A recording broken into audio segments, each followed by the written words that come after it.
better than the smoke alarm going off, because that always happens.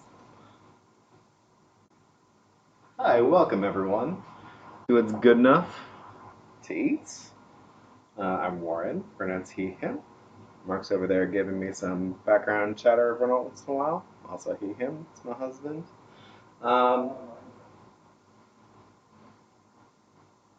He always tells me I'm not online yet because there's always a little delay, but he'll get there. See? There we go. Maybe do I just need to be silent for the first 30 seconds until it works out?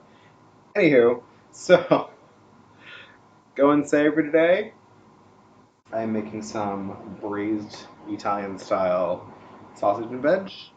Sounded good for dinner. I saw a recipe linked somewhere a couple weeks ago and just figured I'd make it for dinner. And so I'm going to make it for us tonight and for all of you whenever you got the chance.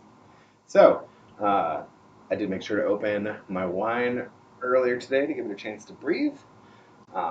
Just get some oxygen to, I don't actually know what it does. They call it opening up the wine, breathing, oxygenating. That's why they sometimes pour it through the little bubbler, swirler, aerator thing. But I just set it in a glass jug and let it air out so I could taste it and make sure it was good. It hasn't gone bad because haven't been drinking as much wine lately, so it's been sitting for a while. But nope, still good. So good to cook with. You can always, of course, leave the wine out of a recipe if you don't drink or if you're making it for kids. I know a lot of chefs say, oh, the wine will all cook out. It doesn't all cook out unless you let it sit for a long time. It'll mostly cook out 90%, maybe a little more. But still, if that is something you're concerned about, just leave it out. You can use some stock instead or add some mushrooms or other things that give you that nice depth of flavor, that umami, whatever. I don't have any stock in this because I'm using the wine and the juice from the tomatoes I'm keeping in, so that'll also give me some of that flavor. But let's get started. I have 2 pans on the stove. What I'm going to do lower kind of to get my aromatics sweating out. Just let them release their liquid and get nice and caramelized and flavorful. And then another one that I'm going to have a little bit higher up to take care of my heartier vegetables that are going to take a little bit more time and care, and for other reasons that I'll get to. So I'm just going to turn those both on, get them going. This is my higher one, this is my lower one. Get some oil in the pan. Let's not use the plain oil because Mark likes to use that for his bread. So I'll get this other bottle out. What is this? Let's make sure it's not going to be a flavor that does not go well with everything that I'm putting in here. And of course, it's giving me all sorts of sass about getting open. Point the knife away from you when you're using it inappropriately to open your bottles and such. There we go. What was that? Knife when you get server? That wasn't anything to do with it. So, just a tablespoon or so in each pan. I get that out of the way. Okay, so because they're going to take longer to cook, I'm going to get my sweet potatoes going first. Already chopped up a few of them here. I just peeled them because I didn't want to eat that skin. It's pretty tough. Regular potatoes I'll sometimes leave the skin on because the skin isn't as tough. But these ones I went ahead and peeled, and I'm just going to slice them into strips and then rough chop them across to give myself little cubes of sweet potato. No, I'm using a knife for this.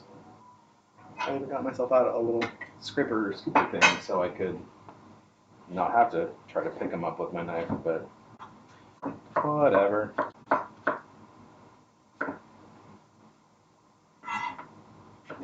Go. So just because these are a harder, denser vegetable, they're going to take longer to cook. So that's why I'm giving them kind of a head start in their own pan.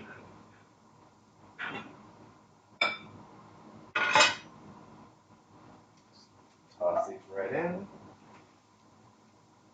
And because we got to season every layer, I'm going to make sure to give those some salt out of my nice little, it's supposed to be a piggy. It's cute. I like it. There used to be a little matching spoon, but I managed to drop that and shatter that, so let's try not to drop this, because I still do like that. There's some salt in there. And then I talked a couple weeks ago about mirepoix. Put that in the zinc, so I'm not stuffing on that piece of sweet potato any more than I need to. So I've already started chopping some up, but this is just my carrot, onion, and garlic. Those are my carrot, onion, garlic, and celery. The garlic isn't part of the mirepoix, but since I'm using fresh garlic because I had it, I am going to do that along with it. So give it a smash on the back of the knife to flatten it out, and run my knife through a couple of times, a couple of different ways. Throw that in the bowl.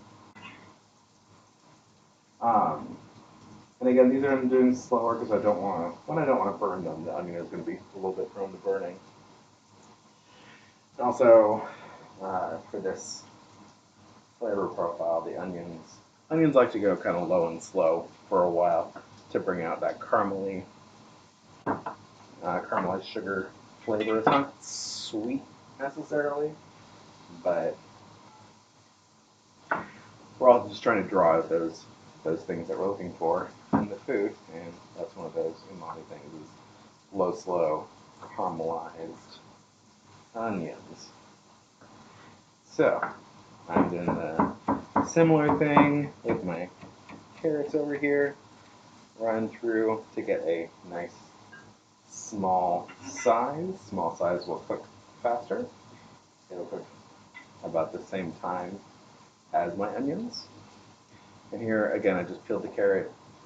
I'm just cutting it in half a couple of times to get it into my shape for slicing, and then just running my knife through. Again, curl your fingers in and move back as you go through so you're not slicing fingers.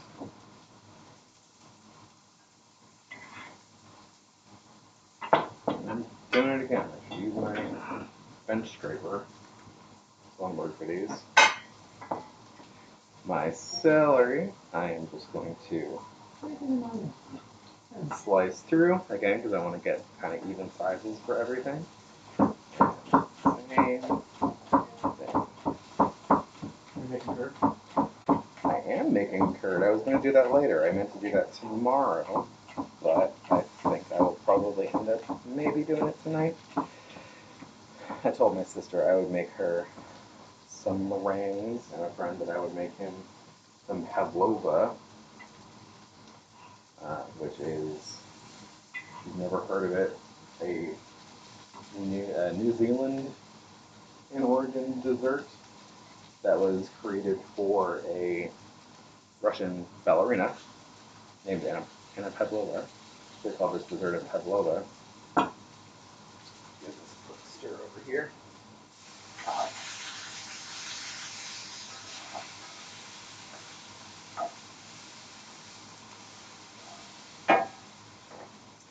Um, not making pavlova today, it's tomorrow. But Anna Pavlova inspired this dessert, which is just baked meringues, which are whipped up egg whites and sugar, and then you can layer it with whatever other things you want. There's a million different variations. The kind of classic is doing a citrus curd and whipped cream and berries, kind of a classic style. Just run through my onions over here.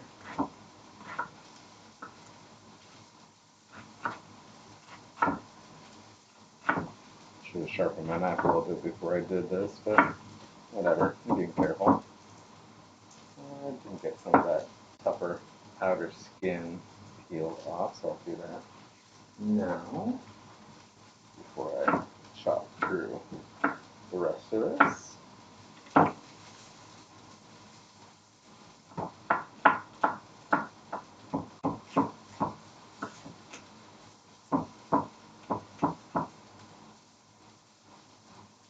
There we go.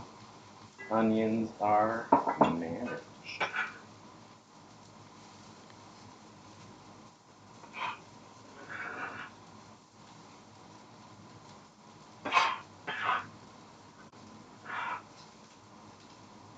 Cool. So that's all my aromatics done. I'm going to toss these in my other pan that is on the lower heat. Toss all that in and let it get going. I'm just going to let that saute, chill out for 5 or 10 minutes. Start sweating out. Get nice and tasty. And I'll show you everything else that I have ready to go in these pans. If you're having company over for dinner, which obviously not great right now, it's still mid-pandemic, but people are starting to get vaccinated, so maybe you have some doctor friends, or you are a doctor and you've all gotten vaccinated. Yeah, have someone over. Have a nice dinner. It's been a long time. But this is a good time to have them come in the house because my house smells now already of sauteing onions and garlic, which is the thing that everyone smells when they're coming. It's like, oh, there's that delicious smelling thing going on. It's like the garlic. If you have a good base, good ingredients putting in at the for whatever you're doing, then you can't really go too wrong. I'm going to also salt the mirepoix as it's going, because that's going to help draw the liquids, evaporate the water, which concentrates the flavor. And because I need to not forget to season every layer. Can't just season one time. It's in one piece of season, then you add a bunch of unseasoned stuff in. The salt also doesn't necessarily make it salty. It just kind of draws out the natural flavors and helps everything combine together. And today we're doing a braise, which is just kind of cooking in liquid, but not boiling. So it's not submerged in boiling liquid. It's just kind of hanging out, chilling in some braising liquid. So the last thing I'm going to need to prepare over here is my sprouts. First we had some, I think some kale in it. I don't want to buy a bunch of kale because I don't do a lot with kale. Mark doesn't like kale. I'm not a huge fan. I'll eat it sometimes if it's in a salad mix, but I didn't want to do it in here. I'm also not going to do this in the braise because it's a cabbage. It's related to cabbage and doesn't necessarily do the nicest things when it's boiled away or braised or done in liquid. These do better when they're on high direct heat, so roasting or just pan frying, sauteing. So I'm going to kind of shave these down. Just run my knife through, stand them up, run it through, and as you can see, they kind of shred apart just like cabbage does. These also go pretty well in salads if they're shaved nice and thin. A lot of vegetables are like that. You wouldn't want to just eat them plain as they are, but if you cut them nice and thin, soak them in, you just ice water, that'll take some of the bite off, or you can pickle them, do them lightly in vinegar. Takes the edge off, makes them nice. You don't have to necessarily cook or roast if you're trying to do something quicker or lighter. Brussels sprouts, one of those things that you probably hate as a kid just because they don't look nice. They don't smell the nicest if you don't know how to prepare them. But they can be a really nice side dish alongside a nice piece of meat, simple roasted or fried. Crazy enough, I mean, my mom really loves Brussels sprouts. We always give her grief for it, but one of her favorite things at a sushi restaurant was their fried Brussels sprouts. I'm like, Mom, we're here for the fish. And she said, no, but the Brussels sprouts are so good. And they were good, but they still weren't better than the sushi. That was a local section of the restaurant.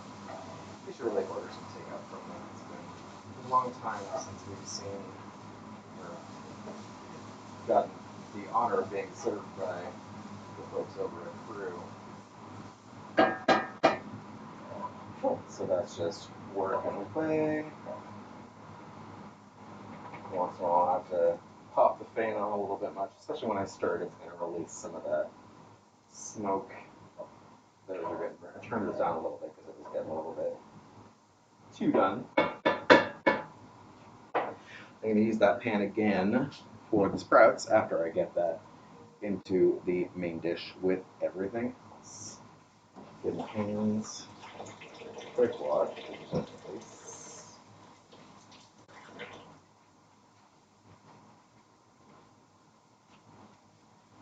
Cool. And I think everything else is pretty much ready and waiting to go for me. The Magic Mosh Pit. Hi, Magic Mosh Pit. I'm glad you're able to tune in. Oh, hi, Val. Val McCready. Cool. Awesome. Thanks for tuning in. Um, yeah, just on here making dinner. And then I'm going to eat it. Gonna serve it to Mark. He's happy about that. We didn't do too much for lunch, so we've kind of been starving. And of course, I'm letting myself have a glass of wine because I worked out, I ate healthy. So now I'm having a little bit. I need to save some. One for Mark, so he can have a glass with dinner. And two, because some of this has to go in the food. Which brings me to another point. I'm sure people have heard about buying a cheap wine to cook with. Um, I won't say don't buy a cheap wine, but don't buy like a really cheap wine. Don't go for the $2 wine or the box wine unless you really like it. And then that's fine. Get something that you like to drink because if you are cooking with it, you're concentrating the flavor, so you're just going to taste it more. And if you don't like the wine to drink, you're really not going to like it in your food. And you can get a pretty good wine for like under $10.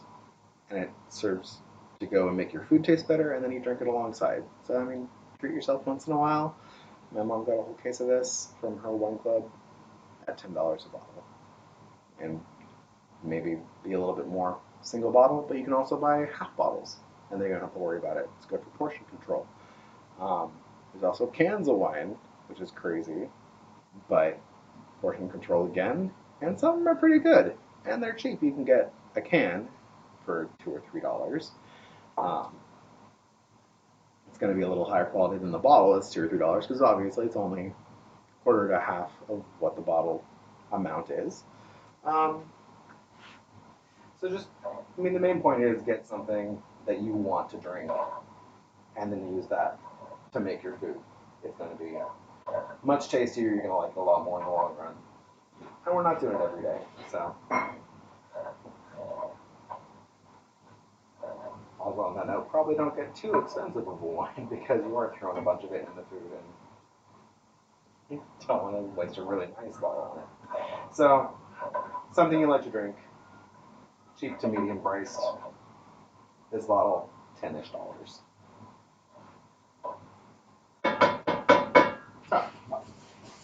cool. My sweet potatoes have a nice head start. These have sweated down, so I'm just going to maybe heat up a little bit more on this.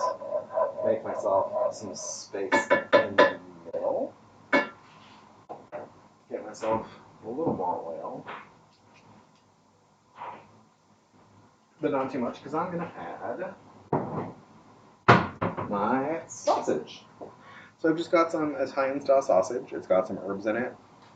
This recipe said to find a fennel sausage. They didn't have fennel sausage at Costco. I've got some other mild Italian sausage. I will add some spice because I want some spice. I will add some fennel because I want some fennel. The fennel is going to be in the form of dried fennel. I've got my herb de Provence, which is just a fancy French word for a mix of herbs that are common in Europe.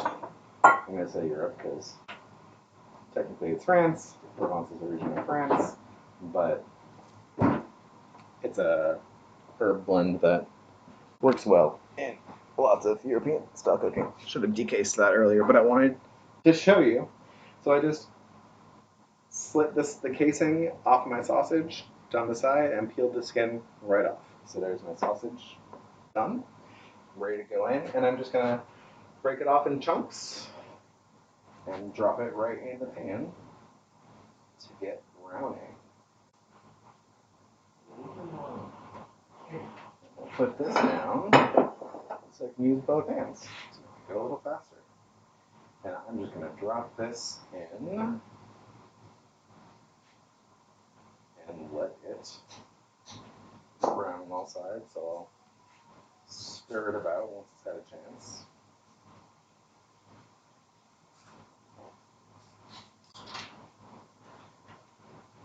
Saute will jump in there, so I'll say hey in a minute once I can see again, and once I wash my hands, because obviously I've got a bunch of raw meat on my hands now.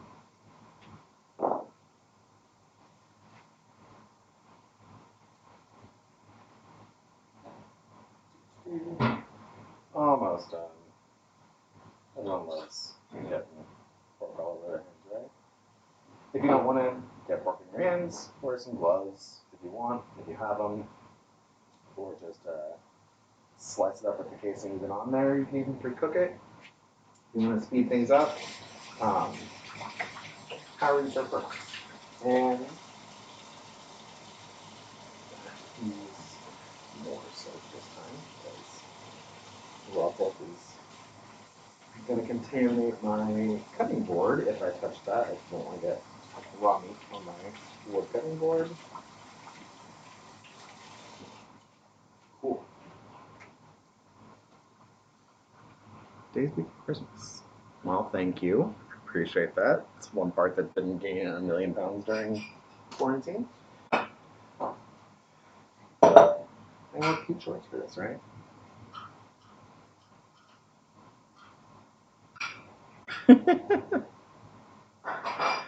Blame Caleb. Why is Caleb watching too? Hi, Caleb.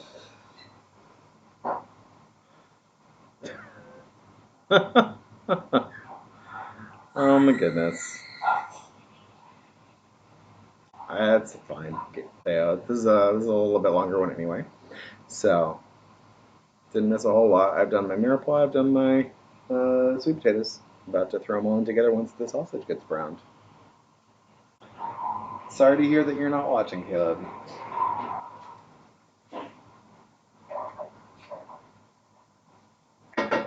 Give this a little more heat now, because I just threw a bunch of cold stuff in the pan. So obviously that's going to cool my pan off. But I just want to get this meat nice and browned on the outside, because that again is developing flavors.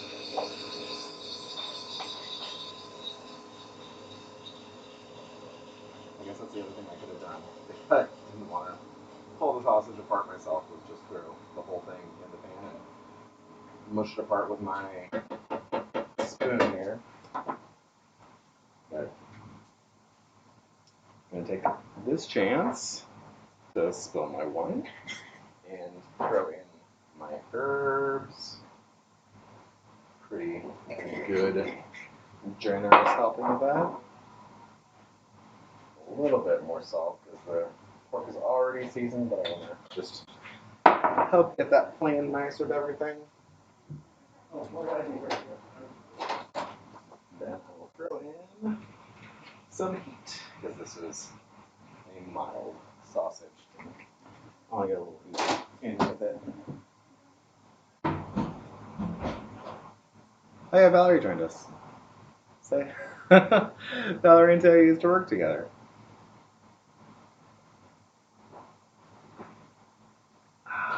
Okay, cool. So gauging interest, I was also thinking of doing a board game demo thing for a new game that I just got. Kickstarter game came after a lot of years of development. I bought this thing years ago. Finally came in the middle. Yay, Kickstarter.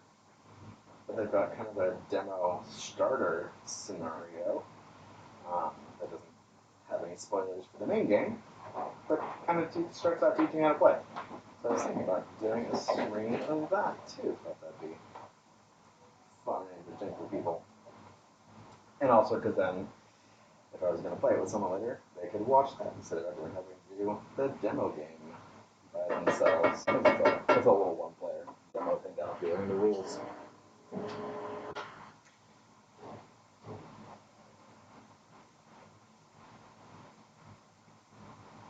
Wander to the fridge.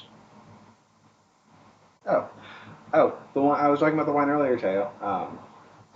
It's just a Nouvelle, I think. No, it's a Grenache. It's a Grenache. My mom got it from a wine club. It was a case that she got, so it was about $10 a bottle. So it's pretty tasty, but also pretty cheap. So good to cook with, because I'm not throwing a lot of money at it, but I also like the flavor, so it's going to taste good in the thing that I am making. So that's my little quick wine recap for Teo, who joined us late. Cool. So, my meat is brown. That means it's tasting good. It's not cooked through, so I'm not going to taste it right now. But I am going to get the rest of the stuff in here to finish my braise off. So, I'm going to toss in some of this wine. I'm not worried about it flaming up at me because there's not enough alcohol in the wine to burn like that. So, that was plenty safe. I've got a tin of tomatoes in their juice because that is also going to be braising liquid. How is this doing on salt? This has plenty of salt in it, so I'm probably not going to add any for that. If I was using stock, that would also have salt in it. But I'm not. That was one of my options for if you didn't have or didn't want to use wine.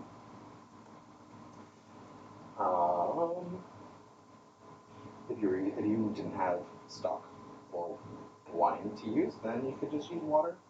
But then I would do a little bit more seasoning. I would give it some salt, pepper, and some extra of everything just to give it the flavor because the water doesn't bring anything to the party on its own.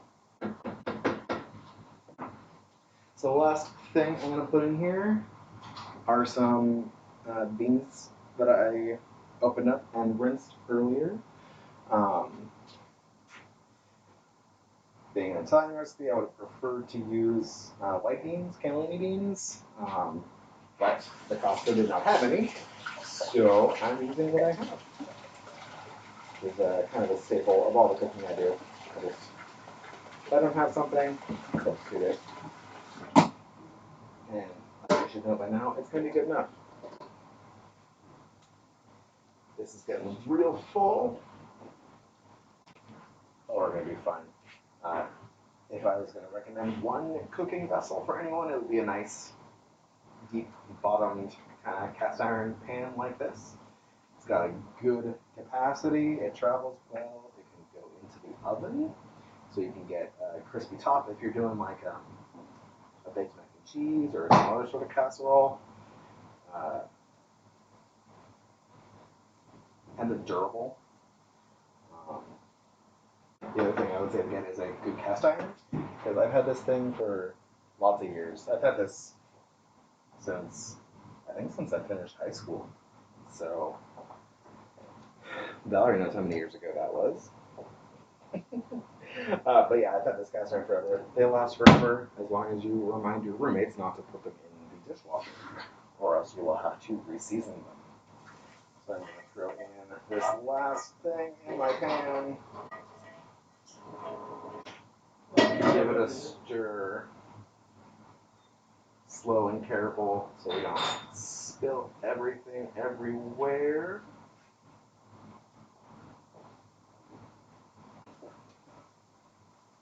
Cool. Now that just needs to hang and chill out, and all the flavors get to know each other for 15, 20 minutes. And after that, it'll be good to go. Dish it up and serve it. I can't make you feel older than I make myself feel, because I think I am a month older than you or something, aren't I? It's close. My birthday's November. So. Oh, is it that close? I knew it was close.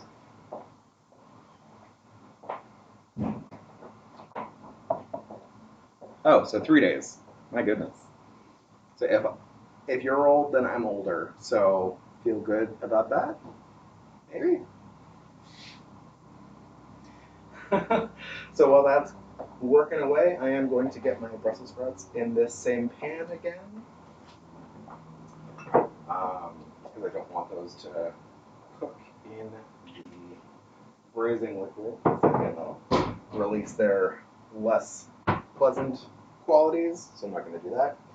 This does need to come to a boil, reduced to a simmer. If you've ever watched Food Network and Burrell, she's the one that always says B2B RTS, bring to boil, reduced to simmer. She might say T instead of 2 or 2 instead of T. I'm not sure. I've watched that many times. My mom liked to watch that most of the time, except for she thought she oversalted things. And to be fair, my mom does like her things on the lower sodium side of the scale, so there's probably some overlap. Anyway, I'm gonna throw Brussels sprouts in my hot pan over here to get those going, and I will just throw those in the braise at the last minute before serving, so they don't get stewed in the juices along with everything else. Quick rinse. Cool. I think it's more appropriate to call you young people, Teo, than us old. I like it better that way.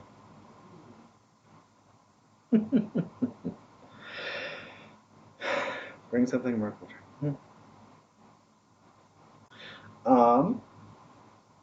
So yeah, that's really it. I'm sure it's going to be delicious. At the end, give it a taste before you serve. Make sure you have enough seasoning. Sometimes it's nice to have a little extra salt right on top. At that point, I would use a coarser salt maybe instead of the iodized, because that's going to be more. It's going to give it less salty flavor and more just the bringing stuff together flavor. 13-year-old? Oh my goodness. I mean, I feel old enough because when with my sister's kids, and her oldest is he 8 or 9 now? Still not. Yeah, kids make you feel old. Theo. So cool. Yeah, pretty much good. It's just got to sit there and cook. If anyone has any questions, I can answer those. If not, I'm going to slice a couple of pieces of bread that Mark made earlier this week, because that's his quarantine hobby, is making all of his own sourdough. Got his starter sitting on the counter that probably needs to be fed. And I'm just going to serve that with a big piece of bread. I'll do that, give a chance for any questions to come in. Let y'all admire the view again, because I know y'all asking.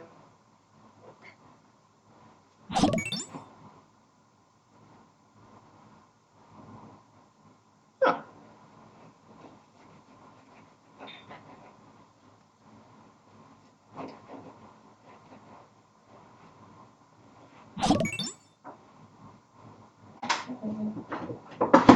Hearing dings. I'm not used to hearing dings. My goodness.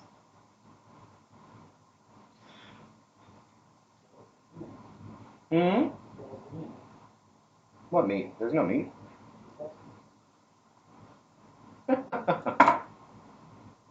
show everyone Mark's bread skills. I mean, look at that. It could be store-bought, right? This is amazing. He, of course, is complaining and says it's not as good as his last one, but it is amazing and delicious, and I'm very much impressed with his bread skills. I don't make bread. I would buy bread or serve it over rice or something. Cool. I'm glad that y'all could join me. Enjoy your adulting, folks. I will get this posted with the recipe, and thanks for joining again. I've been Warren, and this has been good enough to eat. See y'all later.